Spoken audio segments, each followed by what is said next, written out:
पुणेकर मला भेटले, ते मला म्हटले की सगळी पुराणं घरामध्ये ठेवावीत, काही हरकत नाही, 18च्या 18 पुराणं आपल्या घरामध्ये असावी, हे बरोबर आहे, पण एक पुराण म्हणे असू नये, घरामध्ये ठेवू नये. म्हटलं कोणतं पुराण असू नये? तर त्यांनी सांगितलं की गरुड पुराण असू नये. म्हटलं काका असं तुम्ही का म्हणता? 18 पुराणामध्ये जर का गरुड पुराण दिलेलं आहे तर 18 पुराण त्याशिवाय पूर्ण कशी होणार? जर का आपल्याला 21 आवर्तन गणपतीची म्हणायची आहेत तर त्यातलं एक आवर्तन म्हटलं नाही तर 21 आवर्तन होणार कशी?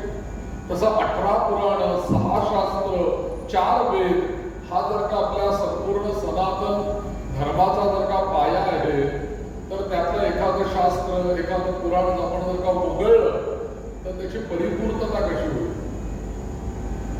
पण लोकांच्या मध्ये मुळामध्ये गैरसमजच खूप आहे या गरुड पुराणाविषयी, आणि गैरसमज म्हणण्यापेक्षा भीती आहे. आणि भीती सगळ्यांना, या जीवाला, प्रत्येक जन्माला आलेल्या जीवाला भीती कशाची आहे? तर भीती प्रत्येक जीवाला, अगदी मुंगीपासून ते हत्तीपर्यंत सगळ्या जीवांना आणि मानवांना तर आहेच आहे, सर्वांना भीती कशाची आहे? तर मृत्यूची भीती आहे. जगामध्ये मृत्यूची भीती नाही अशी माणसं नाही, सगळ्यांना मृत्यूचं भय आहे. ते सावरकर फक्त असं म्हणत होते की तुम्ही सगळे मृत्यूला घाबरता पण मृत्यू मला घाबरतो. ते सावरकर म्हणणारे होऊन गेले. पण बाकी सगळ्या जीवांच्या सामान्य स्तरावर काय आहे तर प्रत्येकाला मृत्यूचं भय आहे. मग या मृत्यूविषयी ज्याच्यामध्ये लिहिलेलं आहे ते पुराणात आपल्या घरामध्ये नको, अशी एक त्या गरुड पुराणाविषयी गैरसमज आणि भीती निर्माण झाली. पण वस्तुतः आमच्या ज्यांच्याकडे मी हे गरुड पुराणाचा अभ्यास केला ते आमचे गुरुजी मला असं म्हटले एक दिवशी की मंदार म्हणे एक लक्षात घे, जर का गरुड पुराण गेल्यानंतर वाचलं तर त्याचा उपयोग काय? म्हणे जिवंत असतानाच तो ऐकायला पाहिजे ना आपण कसं जगायचं ते. काय केलं म्हणजे मला नरक मिळणार आहे आणि काय केलं म्हणजे मला स्वर्ग मिळणार आहे हे जर का आम्हाला गेल्यानंतर कळलं तर आम्ही त्याच्या प्राप्तीकरता उपाय काय करणार? त्यामुळे गरुड पुराण ऐकून जर का कल्याण साधायचं असेल तर ते हयात असतानाच आपण ते ऐकलं पाहिजे असं आमचे गुरुजी म्हणायचे. आणि खरोखर याच्या फलश्रुतीमध्ये असं काहीही म्हटलेलं नाहीये की बाबा हे याच काळामध्ये वाचावं, याचं पुस्तक घरी ठेवू नये, किंवा काही काही आमच्याकडे अध्ययन करताना परंपरा काही सांगितलंय. आरण्यक नावाचा एक भाग आहे वेदामध्ये, त्याचा अध्ययन घरामध्ये करू नये, ते वनामध्ये जाऊन केलं पाहिजे असं आहे. आरण्यकाचा, कारण त्याचा नावच आहे आरण्यक असा भागच आहे. तर तो काही विषय पर्टिक्युलर त्या बाबतीत ते गोष्ट खरी आहे, पण असं गरुड पुराणाच्या बाबतीत म्हटलेलं नाहीये. मग या गरुड पुराणामध्ये हा जो काही सगळा विषय आलेला आहे की ज्याला आत्ताच्या बोली भाषेमध्ये आपण बघायचं जर का झालं तर याला लाईफ आफ्टर डेथ असं म्हणावं लागेल. मृत्यू नंतरचं जीवन, हे सरळ सरळ त्याचा अर्थ आहे. जी पाश्चात्य लोक, विदेशी लोक म्हणत होते की एकदा मनुष्य मेला, खाओ पिओ मजा करो, आणि एकदा हा देह सोडला की पुनरागमन कुतः, कोणी पाहिले पुढचा जन्म, घ्या मजा करून या जन्मामध्ये. पुनर्जन्म मानतच नव्हते, किंवा मृत्यूनंतरचे जीवन जे मानत नव्हते. त्याच पाश्चात्य लोकांनी आता एक पुस्तक लिहिलंय, त्या पुस्तकाचं नाव आहे लाईफ आफ्टर डेथ. आमच्या पुण्यामध्ये अप्पावळ चौकामध्ये पुस्तक मिळत होतं मध्यंतरी. मृत्यूनंतरचं काय जीवन असतं याचं विस्तृत चर्चा त्या पुस्तकामध्ये आहे आणि पाश्चात्यांनी केली. पण आमच्याकडे मात्र आमच्या सनातन धर्माचा जर का आपण विचार केला तर आमच्या ज्या काही मूलभूत गोष्टी आहेत आमच्या धर्मामधल्या, त्यामध्ये पहिली गोष्ट आहे की आम्ही सगळे सनातनी पुनर्जन्म मानणारे आहोत. आमच्याकडे पुनर्जन्म आहे, आमच्याकडे अवतार आहे, आमच्या सनातन धर्मामध्ये वर्णव्यवस्था आहे, आमच्या सनातन धर्मामध्ये 16 संस्कार आहेत, आणि आमच्या सनातन धर्मामध्ये 4 आश्रम पण आहेत. ब्रह्मचर्य, गृहस्थ, वानप्रस्थ आणि संन्यास हे आमचे 4 आश्रम आहेत. आमच्याकडे 16 संस्कार आहेत. त्या 16 संस्काराची सुरुवात गर्भाधान संस्कारापासून होते आणि अंत्येष्टी नावाचा 16वा संस्कार आहे, त्याला आपल्याकडे 16 संस्कार संपतात. आता जो वैदिकचा चाललेला आहे हा 16वा संस्कार आहे बरं. 9, 10, 11, 12 पहिल्या दिवशीपासूनच मंत्राग्नीपासून पहिल्या दिवशीच्या नंतरचा 10 दिवसाची दशक्रिया विधी, 11वा 12वा आणि आज असलेला त्रयोदशी दिनी विधी, या सगळ्याला काय म्हटलेलं आहे तर अंत्येष्टी असं म्हटलेलं आहे. अंत्य म्हणजे काय, शेवटचं, आणि इष्टी म्हणजे काय, यज्ञ. माणसाच्या जीवनामधला मृत्यू हा शेवटचा यज्ञ आहे. असा यज्ञ आहे की इतर वेळेस जीवन हयात असताना जे जे यज्ञ केले त्याच्यामध्ये इतर द्रव्यांची आहुती अग्नीला दिली, मात्र हा अंत्येष्टी असं का म्हटलेलं आहे, जेव्हा मनुष्य हा देह सोडतो, जीव ती कुणी सोडतो, त्यावेळेला हा देह सुद्धा त्याच उपास्य अग्निनारायणाला तो समर्पित करतो. आपल्या देहाची आहुती त्या अग्निनारायणामध्ये देतो आणि म्हणून या सगळ्या संस्काराला म्हटलेलं आहे अंत्येष्टी संस्कार. अंत्येष्टी संस्कार गर्भाधानापासून संस्कार सुरू झाले आणि अंत्येष्टीला संपले. बरोबर 16 संस्कार आपल्याकडे सांगितले. म्हणून हे सगळं क्रियाकर्म करणं हा एक संस्कार आहे. आणि संस्कार या शब्दाचा अर्थच असा आहे की दोष अपनोदातु पूर्वकम गुणाभिधानम संस्काराः. दोष काढून टाकायचे, चांगलं काहीतरी निर्माण करायचं, असं जे कार्य कोण करतात त्याला म्हणायचं संस्कार. म्हणून आपल्या भारतीय संस्कृती सनातन धर्माचं मूळ वैशिष्ट्य असं आहे की आपल्याकडे 16 संस्कार आहेत, 4 आश्रम आहेत, त्याच्यानंतर अवतार व्यवस्था आहे, आणि दुसरी गोष्ट सगळ्यात महत्वाची गोष्ट म्हणजे आपण सगळेजण पुनर्जन्म मानणारे आहोत. व्यक्ती गेली म्हणजे सगळं संपलं नाही. तर भगवद्गीता आपल्याला असं सांगते, जातस्यहि ध्रुवो मृत्युः ध्रुवं जन्म मृतस्य च.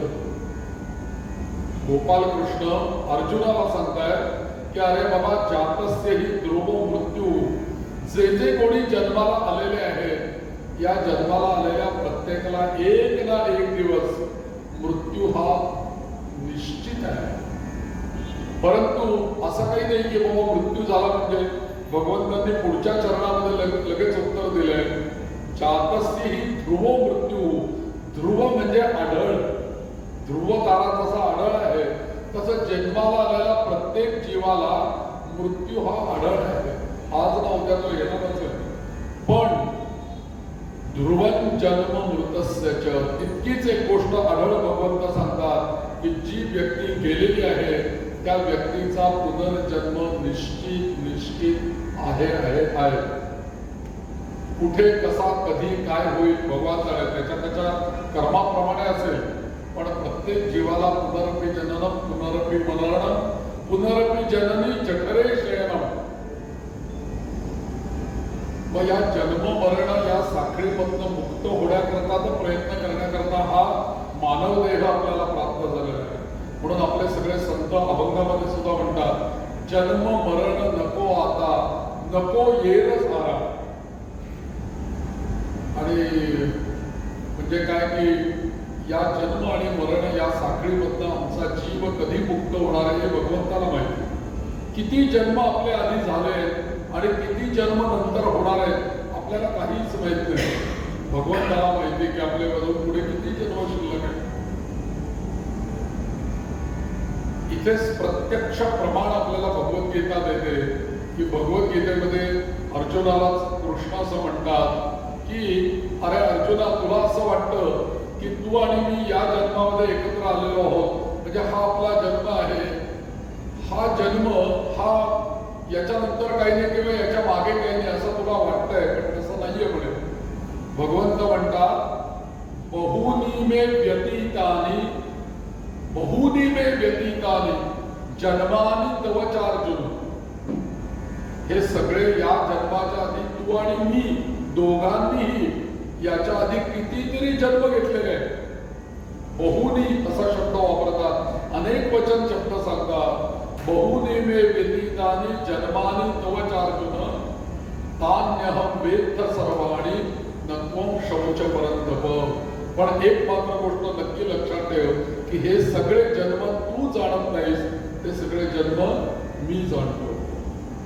आता इथे प्रत्यक्ष प्रमाण आहे की भगवंताने स्वतःच्या वाणीने सांगितलंय की पुनर्जन्म आहे, पुनर्जन्मानेच आपण या जन्मामध्ये जन्माला आलेलो आहोत आणि याच्या नंतरही आपल्याला कुठला तरी जन्म आहे.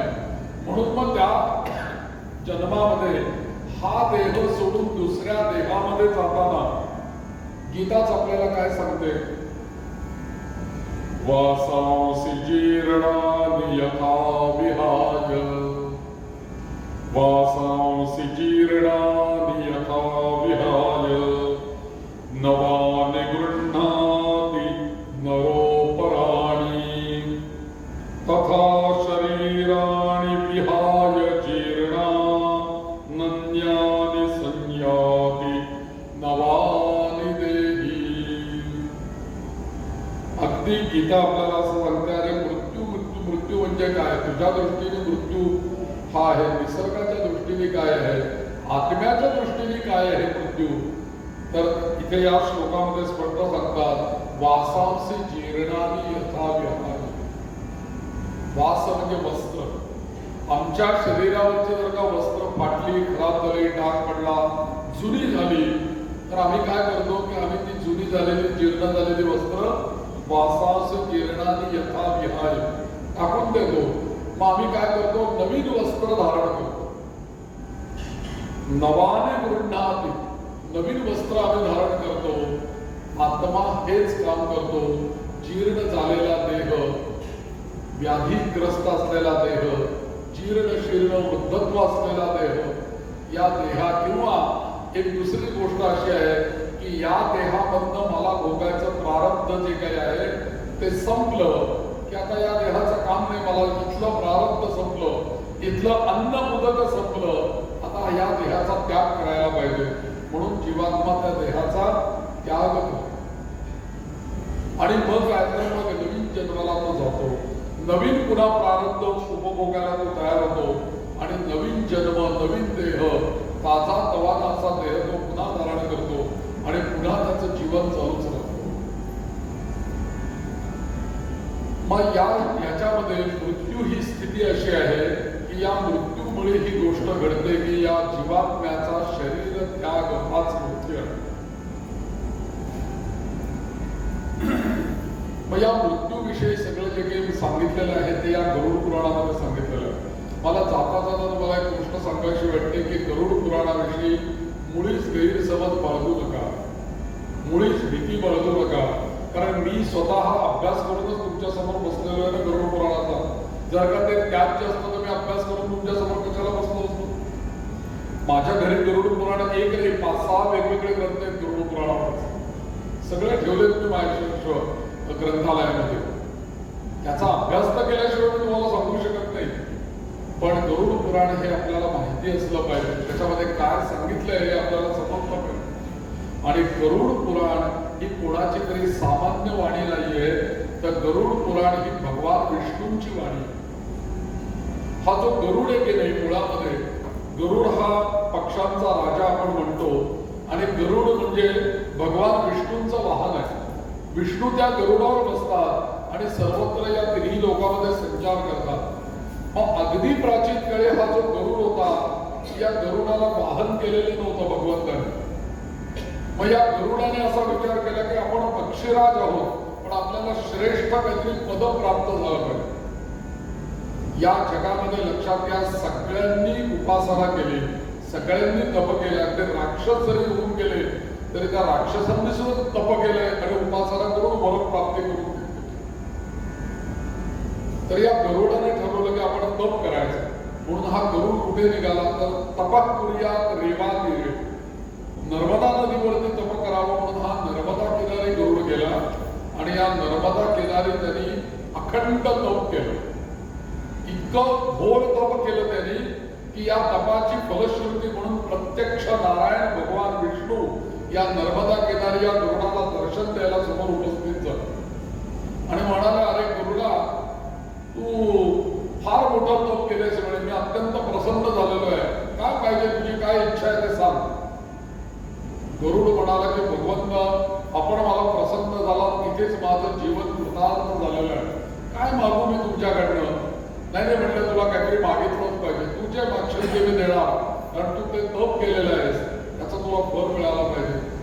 गरुडाने डोळे मिटले आणि भगवंतांच्या चरणावरती डोकं ठेवलं आणि सांगितलं की देवा, मला वाहन म्हणून माझा स्वीकार करा, मी अखंड तुमच्या सेवेत राहू इच्छितो, माझ्या पाठीवर बसा, माझा सर्वात जास्ती वेग जास्ती आहे, उंच उंच भरारी मी मारू शकतो, तुम्हाला पाहिजे तिथे मी घेऊन जाईल, माझ्या पाठीवर बसा, मला आसन म्हणून तुम्ही माझा स्वीकार करा, वाहन म्हणून माझा स्वीकार करा. भगवंतांनी विचार केला, ठीक आहे म्हटले, आजपासून तू माझा वाहन होशील, वाहनाचा दर्जा तुला दिला, पण म्हटले तू तप खूप केलेलं आहेस, म्हटले नुसतं तुला वाहन करून नाही, अजून काहीतरी म्हणे मागून घ्यावं, काय पाहिजे बोल म्हणे. आता इथे भगवंतांनी सांगितल्यामुळे गरुडाने बरोबर ती संधी होती, गरुडाने भगवंताला असा प्रश्न विचारला की जे कोणालाही माहीत नाही असं ज्ञान मृत्यूनंतर माणसाचं काय होतं याच्याविषयी कोणाला काही माहीत नाही, तर कृपा करून भगवंता आपण हे मला सांगा. हा प्रश्न गरुडाने विचारला भगवान नारायणांना, आणि विष्णूंनी बघ आता वरच दिलेला होता, त्यामुळे त्यांना ते सगळं याला सांगावं. आता हे गरुड पुराण हे सगळं भगवान महाविष्णूंनी सांगितलंय आणि गरुडाने ते श्रवण केलेलं आहे, आणि त्या गरुडाच्या मुखातून त्याचा पुनरुच्चार झाल्यामुळे या पुराणाला म्हणतात गरुड पुराण. काय आपली भारतीय संस्कृती श्रेष्ठ आहे बघा, पक्ष्यांकडनं प्राण्यांकडनं सुद्धा ज्ञान ग्रहण केलेलं आहे, कोणालाही निंदनीय मानलेलं नाहीये. अहो, कावळ्याच्या मुखातून रामायण ऐकलेलं आहे काक ऋषींनी, आणि गाय असू दे, पक्षी असू दे, पोपट असू दे, शुकमुनी, शुक म्हणजे पोपट, प्राण्यांच्याकडनं पक्ष्यांकडनं आपण तत्वज्ञान ऐकलेलं आहे, आणि तिथे गरुडाच्या मुखामधनं हे गरुड पुराण आपल्याला ऐकायला मिळालं, म्हणून या पुराणाला गरुड पुराण असं म्हणतात. एकंदरीत या संपूर्ण पुराणाचे जवळजवळ 382 अध्याय आहेत. चांगलं मोठं गरुड पुराण आहे. श्रीमद भागवताच्या जशा 18,000 ऋचा आहेत, तशा या गरुड पुराणाच्या पण 18,000 श्लोक आहेत. आता हे 18,000 श्लोक आहेत, मग याच्यामध्ये काय फक्त एवढंच वर्णन केलंय का, मृत्यूनंतरचं जीवन किंवा मृत्यू कसा आहे तो एवढंच सांगितलंय का, तर असं मात्र मुळीच नाही. या गरुड पुराणामध्ये अत्यंत श्रेष्ठ अशी विष्णूंची उपासना सांगितलेली आहे, एकादशीचं महात्म्य सांगितलेलं आहे, खगोलाविषयी माहिती दिलेली आहे, नवग्रहांविषयी माहिती दिलेली आहे. अहो, इतकंच काय तर वास्तुशांतीविषयी सुद्धा माहिती गरुड पुराणामध्ये आहे. ही सगळी माहिती देता देता आपण जे विष्णू सहस्रनाम म्हणतो, ते आत्ताचं जे विष्णू सहस्रनाम आपण म्हणतो ते युधिष्ठिर आणि भीष्म या दोघांच्या संवादात आलेले विष्णू सहस्रनाम आपण म्हणत असतो. भीष्म शरशय्येवरती आहेत आणि युधिष्ठिराने विचारले प्रश्न, म्हणून भीष्मांनी दिलेल्या उत्तरावर आपल्याला ते विष्णू सहस्रनाम मिळावं.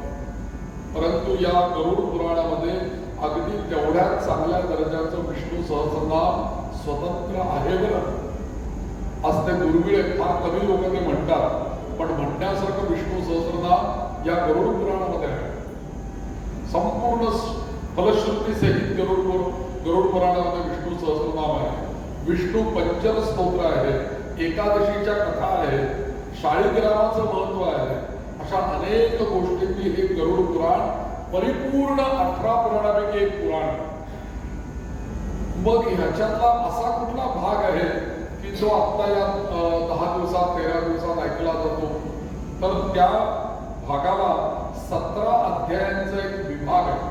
382 अध्यायापैकी 17 अध्याय असे आहेत की त्या 17 अध्यायांमध्ये फक्त हे सगळं वर्णन केलेलं आहे. मृत्यूचं वर्णन हे 17 अध्यायामध्ये केलेलं आहे, आणि त्या 17 अध्यायांच्या त्या विभागाला यांनी नाव दिलं प्रेत कल्प असं असं नाव दिलं.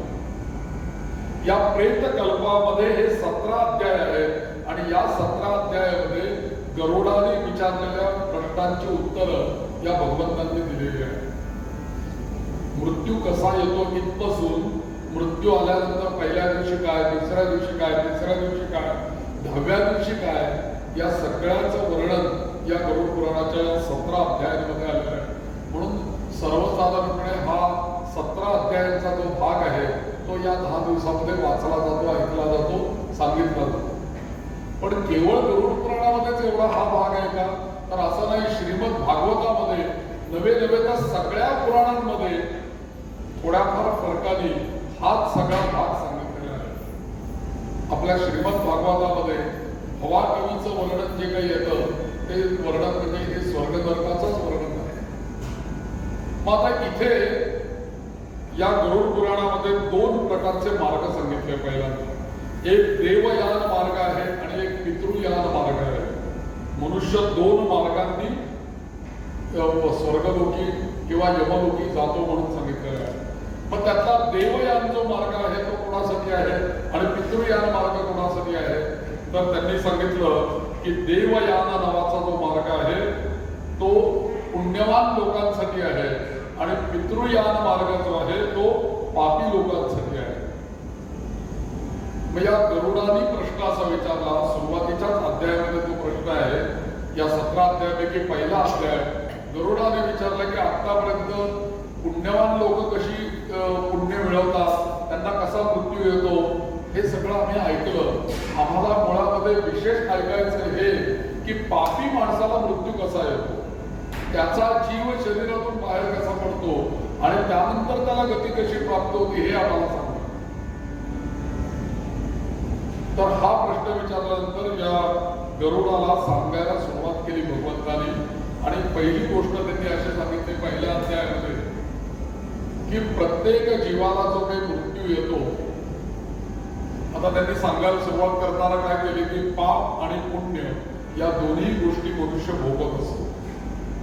आता आपण आता पाप भोगतोय का पुण्य भोगतोय हे कळावं कसं, तर आपल्या जीवनामध्ये जे जे म्हणून सुख प्राप्त होत आहे ते सगळं पुण्याचं फल आपण भोगतो आहोत आणि जे जे म्हणून दुःख प्राप्त होत आहे ते सगळं आपल्या पापाचं फल आपण भोगतो. मग पाप आणि पुण्य या जीवनामध्ये जेव्हा भोगून होतं, ज्या वेळेला व्यक्तीला बुद्धत्व येतं त्यावेळेला प्रारब्धानुसार काही ना काहीतरी एखाद्या व्याधीने त्याचं शरीर हे आजारी पडतं किंवा त्याला काहीतरी त्या शरीराला व्याधी होते. काही व्याधी किंवा अशा असतात की त्या औषधाने बऱ्या होऊ शकतात, पण सरते शेवटी ज्या वेळेला मृत्यू जवळ येतो त्यावेळेला विष्णू असं सांगतात की अशी काही व्याधी होते की कितीही जरी त्याच्यावरती आपण औषध उपाययोजना केली तरी कोणतंही औषध त्याच्यावरती लागू पडत नाही. मग सरते शेवटी सगळ्यात शेवटी काय होतं तर व्यक्ती अन्न आणि पाण्याचा त्याग करतो. आता इथे अन्नाचा ज्या वेळेला जीव त्याग करतो आपण, व्यक्ती जेव्हा त्याग करते शेवटच्या काळी, तेव्हा निश्चितपणे समजावं की मृत्यू हा अगदी जवळ आलेला आहे. जिथपर्यंत आपण अन्न खातोय तिथपर्यंतच आपण जिवंत आहोत आणि प्राण आपल्या शरीरामध्ये आहे. पण ज्या दिवशी आपण अन्न खायचं सोडलं त्या दिवशी मृत्यू समीप आला. असं कसं, तर त्याला पुराणामध्ये असं सांगितलेलं आहे की ज्या वेळेला सत्ययुग होतं त्यावेळेला हा प्राण आपल्या अस्थिंमध्ये राहत होता. त्यामुळे अस्थि जिथपर्यंत असायच्या तिथपर्यंत व्यक्ती हयात. मग 60,000 वर्ष विश्वामित्रांनी तपश्चर्या केली ती कशी, कारण त्यावेळेला प्राण अस्थिमध्ये होता. त्याच्यानंतरच्या द्वापर युगामध्ये तो प्राण मांसगत झाला. मांसामध्ये जिथपर्यंत मांस आहे तिथपर्यंत व्यक्ती जिवंत. त्याच्यानंतरच्या सत्य द्वापार त्रेता युगामध्ये हा प्राण त्वकस्थ झाला, म्हणजे त्वचागत झाला. जिथपर्यंत त्वचा आहे तिथपर्यंत तो जीव आहे. आणि कलियुगामध्ये हा प्राण त्यांनी सांगितलं की हा प्राण अन्नगत झाला. जिथपर्यंत व्यक्ती अन्न खाते आहे तिथपर्यंत आणि खाऊन पचवते आहे तिथपर्यंतच त्याचा प्राण त्याच्या शरीरामध्ये राहील. ज्या दिवशी ही क्रिया बंद पडेल, थांबेल पूर्णपणे, मृत्यू जवळ आलेला आहे. आता प्रत्येक जीवाला इथे गरुड पुराणामध्ये अशी गोष्ट सांगितली पहिल्याच अध्यायामध्ये की प्रत्येक जीवाला आपला मृत्यू जवळ आलेला आहे. हे कितीतरी दिवस आधी जाणीव होतं, कितीतरी दिवस आधी जाणीव त्याला व्हायला लागते त्या जीवाला की नाही आता आपल्याला जायचंय, आपली जायची वेळ आलेली आहे. इतकंच नव्हे तर जे काही यमदूत आहेत, एखादा पापी मनुष्य असेल तर त्याला यमदूतांचं दर्शन व्हायला लागतं. ते आले ते मला घेऊन जायला आले असा भास होतो. आणि जे पुण्यवान जीव आहेत त्यांना विष्णुदूत आल्याचा भास होतो की नाही आता माझा अंत्यक्षण जवळ आला. म्हणून बरेच वेळेला वृद्धत्व पावलेली व्यक्ती, मृत्यू समीप उतारवयीन झालेली व्यक्ती बरेच वेळेला स्वतःशीच बडबड करते, स्वतःच रडते, स्वतःच हसते. असं काहीतरी विचित्र आपल्याला असं वाटतं की ते विचित्र काहीतरी एकदम त्यांना रडायला यायला लागतं, एकदम ते घाबरून जातात, एकदम वाईट स्वप्न पडल्यासारखे किंचाळून जागे होतात. असं वृद्धांच्या बाबतीत दिसून येतं. अशा वेळेला ते आपल्याला सांगू शकत नाही, पण त्यांना या सगळ्या गोष्टींचं दर्शन होत असतं की आता ते न्यायला आलेले आहे.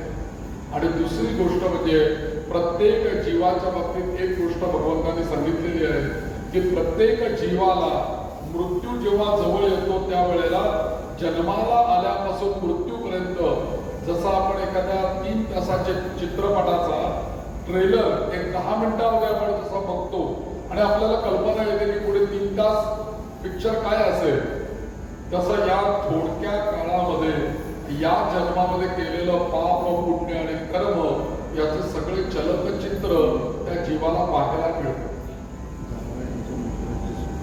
आणि सरते शेवटी जेव्हा अगदी शेवटचा क्षण जवळ येतो त्यावेळेला आपल्या शरीरामध्ये प्राण, अपान, व्यान, उदान असे पंचवायू आहेत. या वायूंपैकी अपान नावाचा जो वायू आहे, हा अपान वायू आपल्या पोटापाशी आहे, पोटात आहे.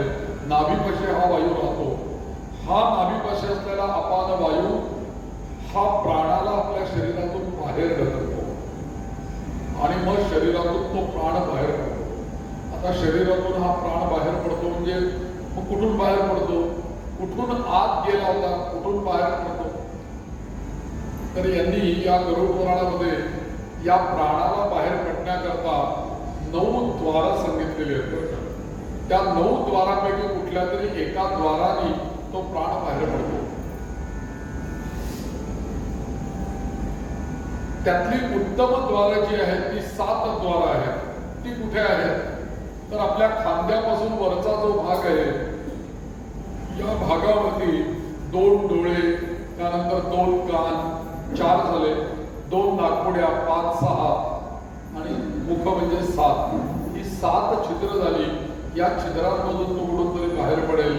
अन्यथा 2 द्वार अधोद्वार सांगितले, इथून तरी तो बाहेर पडेल. आणि पुढे गरुड पुराणामध्ये असं सांगितलं की जे पापी जीव असतात यांचा प्राण हा अधोद्वारातूनच बाहेर पडतो. जे पुण्यवान जीव असतात त्यांचा प्राण या उत्तम छिद्रातून बाहेर पडतो. आणि जे साधक असतात, संन्यासी असतात, त्यांचा प्राण ऊर्ध्व छिद्रातून बाहेर पडतो. इथे ऊर्ध्व छिद्र आहे, सहस्रार चक्र, इथून त्यांचा प्राण बाहेर पडतो. पण इथे गरुडाने प्रश्न विचारला की देवा, तुम्ही हे सांगताय की प्राण इथून बाहेर पडतो, पण असं सांगताय की आम्हाला कसं कळणार की प्राण कुठून बाहेर पडला ते? काहीतरी त्याचं लक्षण तर दिसायला पाहिजे. तर साधे साधे गोष्टी त्यांनी सांगितल्या आहेत की समजा प्राण जर तुमच्या मुखातून बाहेर पडला तर व्यक्ती गेल्यानंतर त्याचं तोंड नेहमीपेक्षा जास्त उघडं दिसेल. ते नंतर मिटावं लागेल. तोंड उघडं राहील त्यांचं, कारण मुखातून प्राण गेलेला आहे. समजा कानातून काही घाण बाहेर आलेली दिसली, कानातून तो प्राण बाहेर पडलेला आहे. नाकातून श्वास घेतला गेला दीर्घ आणि एकदाच सोडला गेला, पुन्हा श्वास घेतला गेलाच नाही, नाकातून प्राण बाहेर पडला. डोळे सताड उघडे राहिले आणि नॉर्मल डोळ्यापेक्षा ते मोठे दिसायला लागले, बुबुळ किंवा हे, आणि मोठा आकार त्यांना झाला. आणि आपल्याला नंतर ते डोळे मिटावे लागले. समजायचं डोळ्यातून प्राण बाहेर पडले. नाकातून, कानातून, इथून. आणि एक गोष्ट सांगितली की समजा जर का प्राण उत्क्रमण होत असताना, समजा जर का शिशूला जर का गेलेला असताना प्राणोत्क्रमण झालं तर निश्चितपणे समजावं की तो प्राण तिथूनच बाहेर पडतो. आणि समजा जर का तो अधक छिद्रातून तो बाहेर पडला तर तो त्याला सद्गती नाही. उत्तम छिद्रातून जर का तो बाहेर पडला तर त्याला सद्गती. म्हणून आमच्या एक साधक मला जीवनामध्ये असं आठवतात की सकाळच्या वेळेला त्यांचं स्नान संध्या जप झाला. मी अनुभवलेल्या गोष्ट सांगतो तुम्हाला, फार लांबची नाही. तर त्यांनी सकाळची त्यांची स्नान संध्या देवपूजा केली, पेपर वाचत बसले होते. बायकोला सांगितलं मला जरा चहा आणून दे थोडासा. पण ते पेपर वाचत बसले होते, चहा घेतला आणि लगेचच चहा पिऊन खाली ठेवला, पेपर बंद केला. आणि ते शेजारी त्यांचे विद्यार्थी पण काही म्हणत बसलेले होते. त्यांना म्हटले हे माझा आसन घाला खाली, मला खाली बसायचं. बेडवर बसलेले किंवा खुर्चीत बसलेले उठून खाली जाऊन त्या आसनावरती मांडी घालून बसले आणि बसले ते डोळे मिटून बसले. आणि थोड्या वेळाने काही मंत्र म्हणत होते. मंत्र म्हणता तोंड त्यांचं मोठं झालं, ते परत मिटलंच नाही. आहे त्या जागेवर त्या स्थितीत त्यांचं पाणी गेलं सगळ्यांच्या समोर. अशी एक घटना घडली एकदा, एक 18 वर्षापूर्वी. तर मृत्यू कसा समजू शकतो किंवा मृत्यू कसा जवळ आला आणि त्याच्यानंतर तो प्राण कसा बाहेर पडला हे त्याचं उत्तम उदाहरण आहे जे गरुड पुराणाने सांगितलेलं आहे. मग हा जीव त्यातून बाहेर पडल्याबरोबर हे जे काही यमदूत आहेत, इथे असे वर्णन केलेलं आहे की गरुड पुराणामध्ये असं सांगतात की ते यमदूत त्या जीवाला ताबडतोब बाहेर आल्यानंतर एक त्याच्या गळ्यामध्ये एक छोटी दोरी पाश अडकवतात आणि त्या मृत्यू झाल्याच्या क्षणापासून सुमारे घड्याळामध्ये जर का बघायचं जर का झालं तर सुमारे 3 ते 5 तास या काळामध्ये त्या जीवाला घेऊन ते वायुवेगाने यमद्वारे जातात. वायुवेगाने. आणि त्या यमद्वारे जाताना त्याला तो सगळा यमलोक दाखवतात, यमपुरी दाखवतात आणि तिथून पुन्हा त्याला घेऊन येतात आणि आपल्या शरीरावरशी सोडून देतात. हे सगळं का दाखवतात त्याला, तर तुला आता कुठे यायचं आहे हे त्याची कल्पना तुला यावी म्हणून ते दाखवून आणतात. तुला आता या मार्गाने इथे यायचं. मग त्याला जाताना वैतरणी दिसते, सगळे स्वर्ग दिसतात, नरक दिसतात, सगळे जीव यातना भोगणारे दिसतात, सुख भोगणारे दिसतात, सगळंच त्याला दिसतं. आणि यमलोकीचा मार्गही त्याला या 3-4 तासामध्ये दिसून येतो. तो परत इथे येतो आणि ज्या वेळेला तो परत येतो अर्थातच त्या जीवाला त्या शरीरामध्ये पुन्हा जाण्याची इच्छा होते. पुन्हा त्या कारण शरीर तर तिथेच ठेवलेलं असतं, त्या शरीरात पुन्हा जाण्याची इच्छा होते. मात्र त्याला यमदूतांच्या दोघांनी पाशाने बांधलेलं असल्यामुळे तो त्या शरीरात नाही प्रविष्ट होऊ शकतो. मग इकडे काय होतं की एखादा जीव त्या शरीरातून बाहेर पडल्यानंतर मनुष्यत्व जे आहे, आपण सगळे मनुष्यत्वामध्ये आहोत, माणसं आहोत. पण आपल्या कोणीमधून जेव्हा प्राण जीव आपल्या शरीरातून बाहेर पडेल त्यावेळेला आपण मनुष्य लोकातून प्रेत लोकामध्ये जातो. तो जीव बाहेर पडला, ते शव तिथे ठेवलेला आहे, त्याला त्या शरीरात जाता येत नाही. मग हे शरीर जे काही आहे हे शरीर कशाचं बनलेलं आहे, तर हे शरीर पंचमहाभूतांचं बनलेलं आहे. म्हणून या आपल्या शरीरामध्ये पृथ्वी आहे, तेज आहे, वायू आहे, आकाश आहे, अपतत्व आहे, आपतत्व आहे. पृथ्वी, आप, तेज, वायू आणि आकाश. म्हणूनच आपल्याला 5 बोटं दिलेली आहेत पंचमहाभूतांची. हातालाही 5 बोट आहेत, पायालाही 5 बोट आहेत. ही 5 बोट म्हणजे पंचमहाभूत आहेत. त्यातलं हे अंगठा जे आहे ते पृथ्वी तत्व आहे, करंगळी जे आहे ते आपतत्व आहे. त्याच्यानंतर आपल्या करंगळीच्या शेजारचं जे बोट आहे ते तेज तत्व आहे. त्याच्यानंतर मधलं बोट आहे ते वायू तत्व आहे आणि अंगठ्या शेजारचं जे बोट आहे ते आकाश तत्व आहे. म्हणून आपण देवपूजेला सुद्धा वापरताना कुठलं बोट वापरतो आपण, करंगळीच्या शेजारचं. का, तर ते तेज तत्व तिथे आहे आणि देवता सगळ्या तेजरूपी आहे म्हणून त्यांना तेजाचं बोट. आपल्या मनुष्यांच्या ठिकाणी वायू प्रधान आहोत आपण, त्यामुळे आपल्याला एकमेकांना गंध लावताना मधलं बोट आणि जे देह सोडून जे परलोकी गेलेले आहेत ते आकाश स्वरूप असलेले आपले पितर म्हणून त्यांना हे आकाशाचं बोट म्हणतो. पंचमहाभूत आपल्या शरीरात आहेत. या पंचमहाभूतांची जी 5 बोटं प्रतीक आहे. आपल्या कमरेपासून खालचा जो भाग आहे तो सगळा पृथ्वी तत्वाचा आहे. नाभीपासला जो सगळा भाग आहे तो आप तत्वाचा आहे. जठराग्री पासला जो भाग आहे तो तेज तत्वाचा आहे. हृदयापासला जो भाग आहे तो वायू तत्वाचा आहे आणि खांद्यापासून वरचा जो भाग आहे तो सगळा आकाश तत्वाचा आहे. म्हणून अनुरणिया थोकडा तुका आकाशा एवढा. सगळ्यात आकाश सगळ्यांना व्यापून आहे. सगळ्या महाभूतांना आकाशाने व्यापलेलं आहे आणि आकाश हे तरल आहे. अशी कुठली जागा आहे तिथे आकाश नाही. तुम्ही माझ्यापासून या अंतरावर बसलेल्या आहात. आकाश म्हणजे तुमच्या माझ्यामधली पोकळी अंतर, याला आकाश म्हटलेलं आहे. म्हणून इथे सगळं पोकळ आहे वरती आणि आकाशासारखी आपली डोक्याचा भाग आहे. तर त्यामुळे हे आकाश तत्व सांगितलेलं आहे. मग आता इथे असं आहे की पंचमहाभूतांकडून हा देह धारण झाल्याशिवाय हा प्राण किंवा जीव त्याच्यामध्ये प्रविष्ट होऊ कसा शकणार. समजा इथे एखादं यंत्र कुठलं तयार नाही आणि नुसतं पेट्रोलचा काय माझ्याकडे आहे.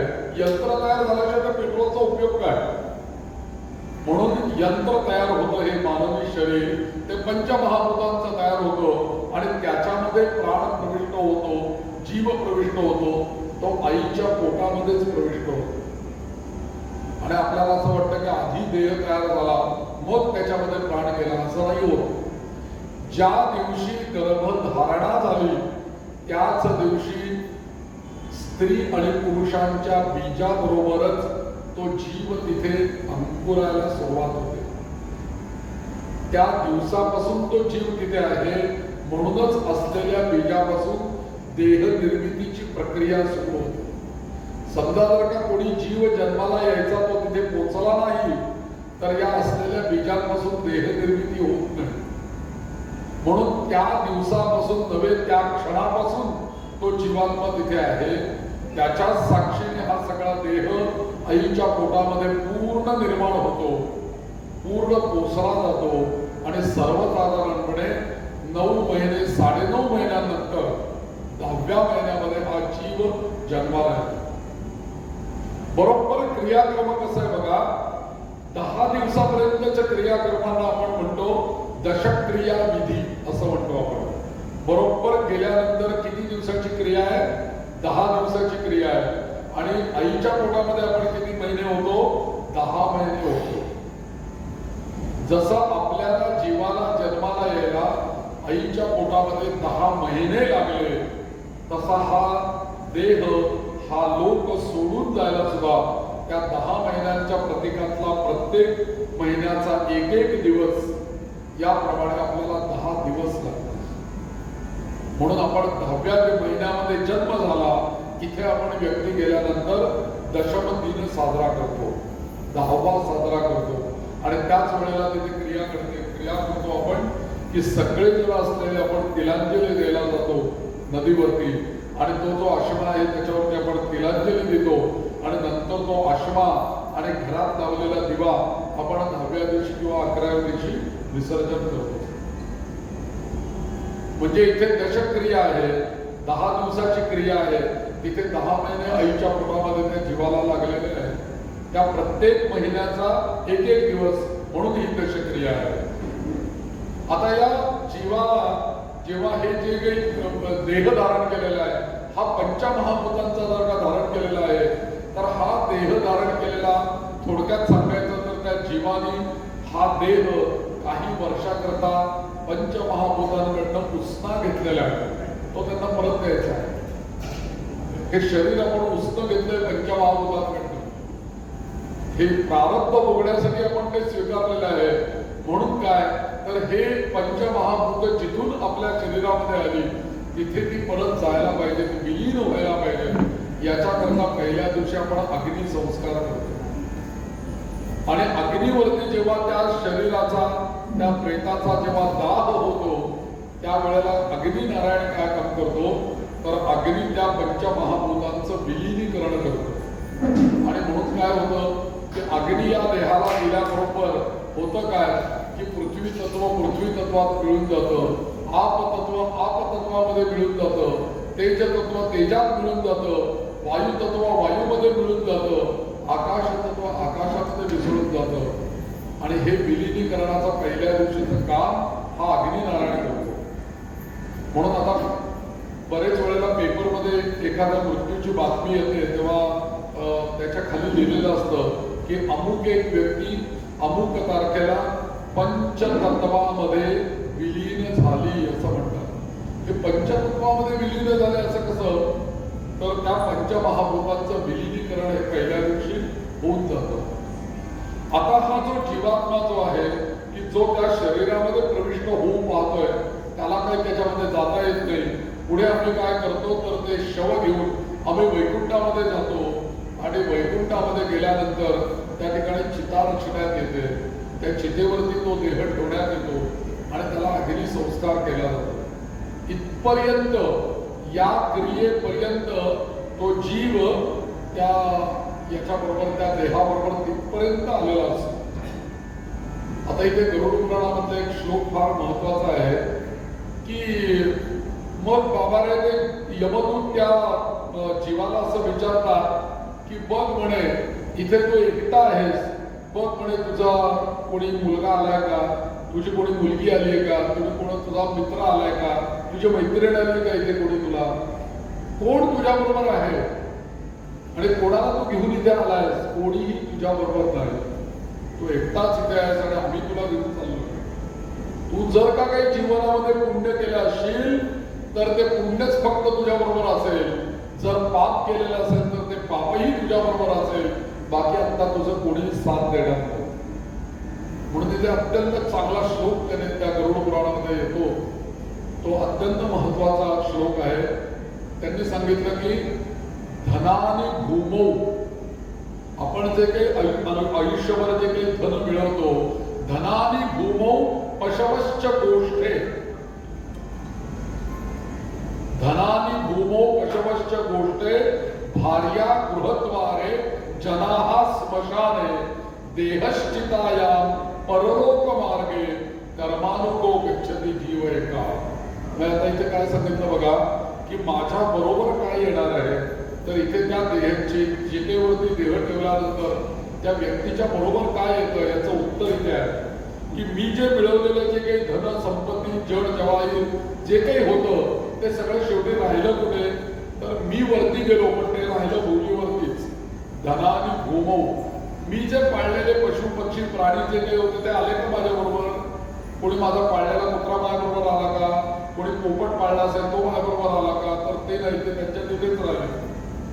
पशवश्च गोष्टे, जिच्या बरोबर मी काही वर्ष संसार केला किंवा ज्यांच्या बरोबर मी संसार केला ते पती किंवा ती पत्नी माझ्या बरोबर आली का तर त्यांनी मला फक्त गृहद्वारापर्यंतच निरोप दिला. भार्या गृहद्वारे, मी ज्या समाजामध्ये राहिलो हा समाज माझ्या बरोबर आला का तर कुठपर्यंत आला, जनाहा स्मशाने, स्मशानापर्यंत आला. पुढे काय झालं, देहश्चिताया, माझा हा देह जो मी धारण केलेला होता तो कुठे गेला तर तो चितेला समर्पित झाला.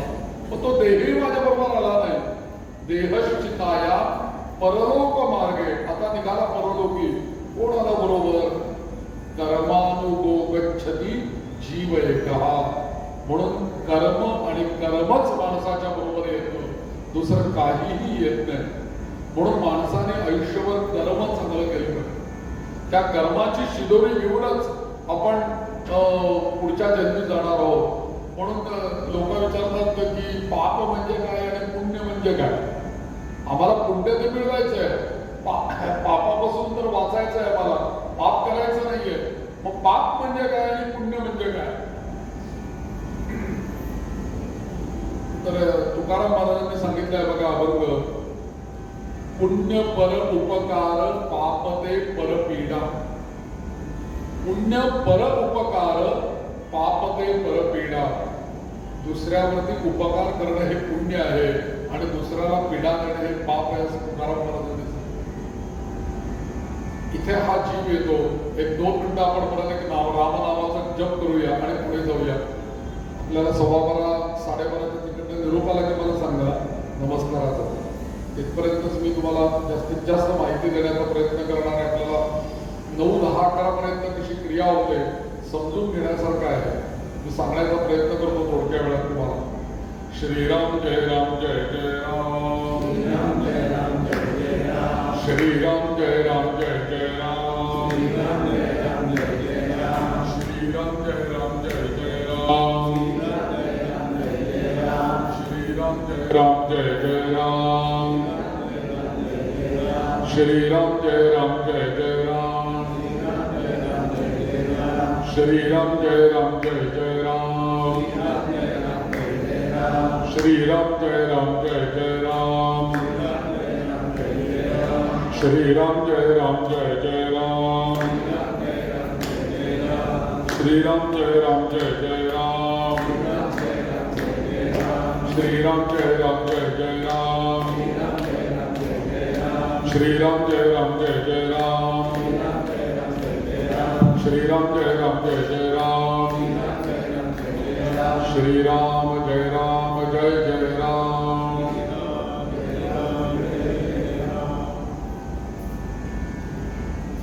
इथे गरुडाने असं विचारलंय की तो जीव जो बाहेर पडतो त्याचा आकार कसा असतो, किंवा त्यांनी दुसरा प्रश्न विचारलाय की तो किती उंचीचा असतो, त्याची उंची किती, तो जीव याच्यातनं बाहेर पडल्यानंतर तो किती उंचीचा असतो आणि कसा दिसतो, असा प्रश्न विचारला. उत्तर असं दिलेलं आहे की जेव्हा जीव या कुडीमधून देहाच्या बाहेर पडतो तेव्हा त्याची उंची फक्त अंगुष्ठ मात्र असते, अंगठ्या एवढा जीव. म्हणून ईश्वर सर्वभूतानां हृद्देशेर्जुन तिष्ठति अंगुष्ठ मात्रे तू गोविंदम. अंगुष्ठ मात्रच परमात्मा आपल्या शरीरामध्ये आहे. म्हणून अंगठ्याला फार मोठं महत्व आहे. पृथ्वी तत्व याच बोटामध्ये आहे. तर या अंगठ्या एवढा देह मुळापासून ते अग्रापर्यंत एवढाच देह आपल्या शरीरातून बाहेर पडतो. त्यालाच त्या यमदूतांनी पाश अडकवलेला आहे. आणि आता तो जीव त्यातून बाहेर पडला. तो जीव त्या देहाबरोबर वैकुंठामध्ये आला. वैकुंठामध्ये जेव्हा तो देह चितेवरती ठेवला गेला तिथे जी सगळी अंत्येष्टी केली जाते त्याचा पहिला भाग आहे मंत्राग्नी. मंत्राग्नी हा अत्यंत महत्वाचा आहे. पहिल्या दिवशी जी काही क्रियाकर्म काहीही मंत्र म्हटले नाहीत आणि नुसतं जाळलं ते तर त्याला भडाग्नी दिला असं म्हणतात. आणि विधिपूर्वक वैदिक पद्धतीने मंत्रपूर्वक सगळे क्रियाकर्म तिथे केलं गेलं तर त्याला मंत्राग्नी असं म्हणतात. त्या तिथे समजा जर का गृहस्थाश्रमी व्यक्ती असेल तर त्यांनी त्या ठिकाणी स्वतःच्या लग्नातला अग्नी, ज्याला आपण परिक्रमा करून आपण पती पत्नी झालो, हा अग्नी त्याच्या लग्नातला त्याच्या मुलाला तिथे उत्पन्न करावा लागतो. आणि तो उत्पन्न केल्यानंतर त्या अग्नीमधून अग्नी घेऊन दुसऱ्या अग्नीला म्हणजे त्या चितेच्या अग्नीला प्रज्वलित करावं लागतं. म्हणून ते असं नाही का दाखवत बघा इकडनं असं ते पिक्चर मध्ये वगैरे सुद्धा असं आपण बघतो ते लाकूड घेऊन तिकडनं तो अग्नी दिला जातो. स्त्रियांच्या अग्नी देताना पायाकडे दिला जातो आणि पुरुषांच्या डोक्याकडे अग्नी दिला जातो. हा अग्नी निर्माण करत असताना तिथे 2 प्रकारची थंडीला गेली जातात. एक असतं त्रिकोणी, त्या त्रिकोणाचं टोक दक्षिणेला असतं, आणि एक असतं चौकोनी. त्या चौकोनी याच्यावरती गृह्याग्नी आणला जातो. आता हा जो पहिल्या दिवशीच्या आपण माठामधनं मडक्यामधनं अग्नी घेऊन जातो हा कुठला असतो तर पूर्वीच्या काळी आपलं लग्न झाल्यापासून आयुष्यभर लोक घरामध्ये अग्निहोत्र सांभाळायचे, स्मार्ताग्नी ठेवायचे. आपले वडील स्मार्ताग्नी अहिताग्नी असे ब्राह्मण आहेत आणि ते अग्नी सांभाळतायत. तर त्यांच्या मुलांनी त्यांनी देह ठेवल्यानंतर तोच अग्नी घ्यायचा त्या मडक्यामध्ये आणि पुढे चालायचं. त्याच्या मागे ते प्रेत जातं. अग्नी पुढे आणि मागे प्रेत आणि मागे सगळे लोक. कारण अग्नीला समर्पित करणं, मी मगाशीच तुम्हाला सांगितलं की अंत्यइष्टी म्हणजे हा एक मोठा यज्ञ आहे की माझी आहुती मला त्या अग्नीला द्यायची आहे. तर मग तो अग्नी तिथे गेल्यानंतर तो सिद्ध करून त्याच्यावरती मंत्राग्नीचा वेगळा एक होम करून मग तिथे त्या अग्नी त्या प्रेताला वारा, त्या अग्नीला वारा सुद्धा घालायला सांगितलेला आहे. तिथे मंत्र दिलेले आहेत, वातास ते वांतू असे मंत्र दिलेले आहेत. त्याने तो वारा वगैरे घालून तो प्रेताला अग्नी द्यायला सांगितलेला आहे. आणि या सगळ्या मंत्राग्नी होईल तोपर्यंत तो जीव तिथेच असतो. शेवटी काय होतं की तो अग्नी दिला जातो. अग्नी दिल्यानंतर काय होतं की तो जीव त्या प्रेताच्या भोवती घुटमाळायला लागतो. आता कुठून मी त्या शरीरात जाऊ असा तो बघत असतो. अग्नी धडा प्रज्वलित व्हायला लागतो. त्याला काही त्या शरीरात जाता येत नाही. मात्र या प्रयत्नामध्ये त्या जीवाला मात्र दाह होतो अंगाचा. अग्नीच्या मध्ये अग्नीच्यामुळे त्याला चटके नसतात त्या जीवाला, अंगुष्ठ मात्रच आहे तो तिथे.